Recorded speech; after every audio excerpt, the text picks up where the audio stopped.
and welcome to the Classical Guitar Practice Room. I'm James Caldwell. In today's video, we're looking at a piece titled Vals Solano, composed by Eythor Thorlaksson.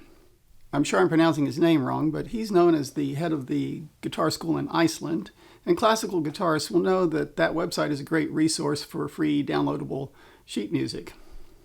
This composition is a lovely little waltz in 3/4 time, of course. The first part of it is in the key of A major, and the second part is in the key of D major.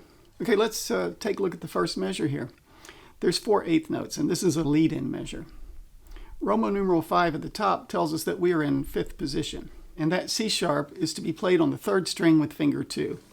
The E that comes next will be with finger 1, so it's on the 2nd string, not the open E string.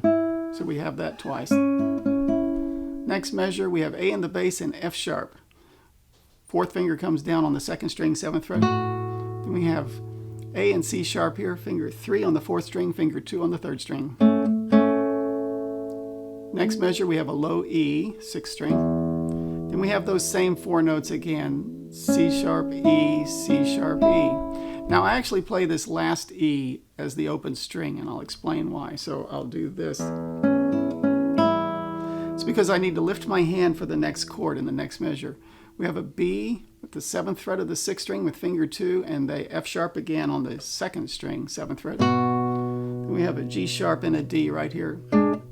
Finger 1 on the 4th string, finger 3 on the 3rd string. So it's right under your fingertips there. Next measure, we have the low E. In this run, it says we are in position 2. B on the 3rd string, 4th fret, finger 3, C sharp, D, E on the 2nd string, and F sharp on the 1st string. I actually play that F sharp not with my fingertip, but I'll play it as a hinge bar with the lower part of my finger, like this, because in the next measure we have a B in the bass, so the index finger can just drop down. Pinky goes down here on the A, 5th fret, 1st string. Then we have a B and a D. Now, the last note here is a G sharp. Our pinky just shifts over 1 fret. So that measure. Next measure, low E. Similar but different little scale run here. B, C sharp, D, E, straight to the G sharp. And that shifts over to the F sharp with A in the bass, A and C sharp here, open E. So let's play these last 2 measures together here to see the shift here. E, B, C sharp, D, E, G sharp to F sharp with A. Next measure we have low E, and we're back to the beginning here with C sharp, E, C sharp, E. This measure is the same as the second one. Now we have this A sharp in the bass, open G, natural. C sharp, E, F sharp, pull off to E. And although it looks like a little series of notes there, you can play it almost like an arpeggiated chord. Except for the last 2 notes where you do the pull off, but you just let everything ring right there. Now that bass note goes to B, 2nd fret of the 5th string, open E there, F sharp on the 4th string, D on the 2nd string. And again, here we have a little single note run. D hammers onto E, 3rd finger for F natural, A, D, E, and that measure again. Try and let everything ring over each other as much as possible. Next measure we have B in the bass and C sharp, D sharp and A. It's a B7 chord. And the next measure, E in the bass, G sharp, B hammers onto C sharp, open E, back to C sharp. And there's another measure where you can try and let everything just ring over each other. And it ends with A and the B here, E and A. And there's an ending one here. And that sends us back to the beginning. We repeat that section. Ending 2, we hit that A. Now we're switching to D major here. We got F sharp and A on the second string and first string. And note the key signature change right here. So now we're in D major.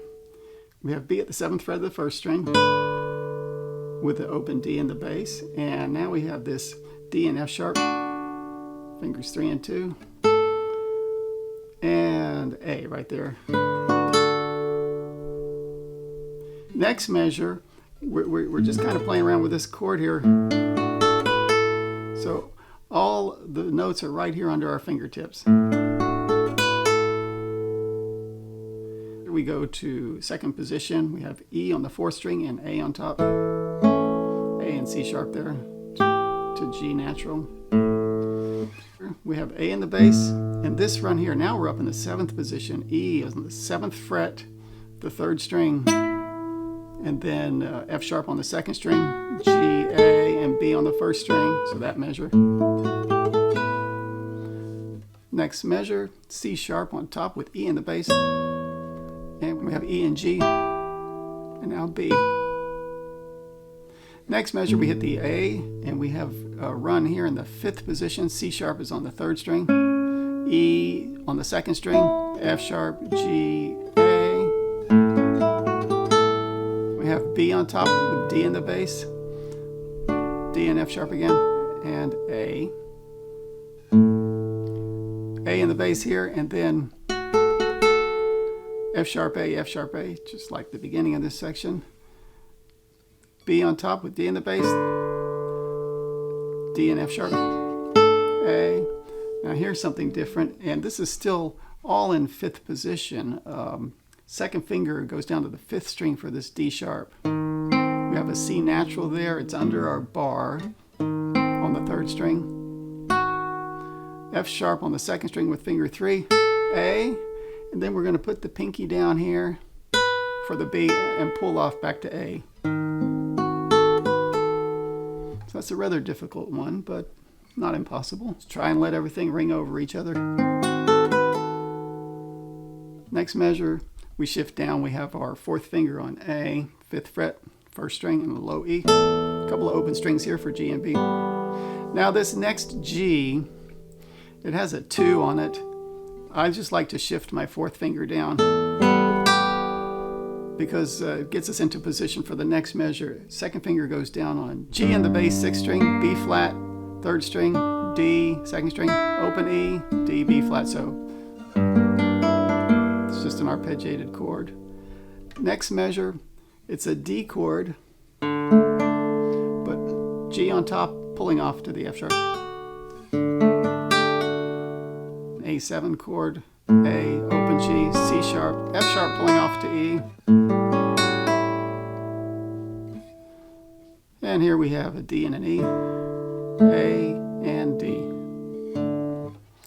So this second section has 2 endings. The first ending, we hit the D on the 4th string, and then we're back here in 5th position for the F sharp and A, which just takes us back to the beginning of this D major section, and you play through it again.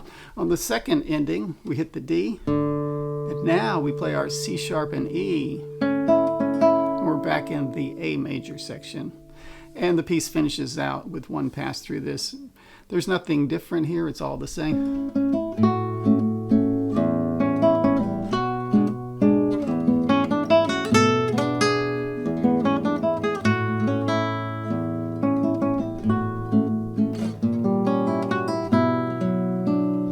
There's a retard here telling us to slow down for the ending. Well, that's a look at Vals Solano, a wonderful little composition by Eythor Thorlaksson. Excuse me if I got the name wrong. I'd encourage anybody to take a look at this piece. It's available as a free download on the Guitar School of Iceland's website. So check it out. I think you'll enjoy it. Thanks for joining me today, for watching this video and checking out this piece of music with me. I hope that you enjoyed it and got something out of the video. If you did, I'd appreciate it if you gave me a thumbs up and subscribe to my channel to stay tuned for more classical guitar related videos. I hope to see you again here soon in the classical guitar practice room, and until next time, I've been James Caldwell. you.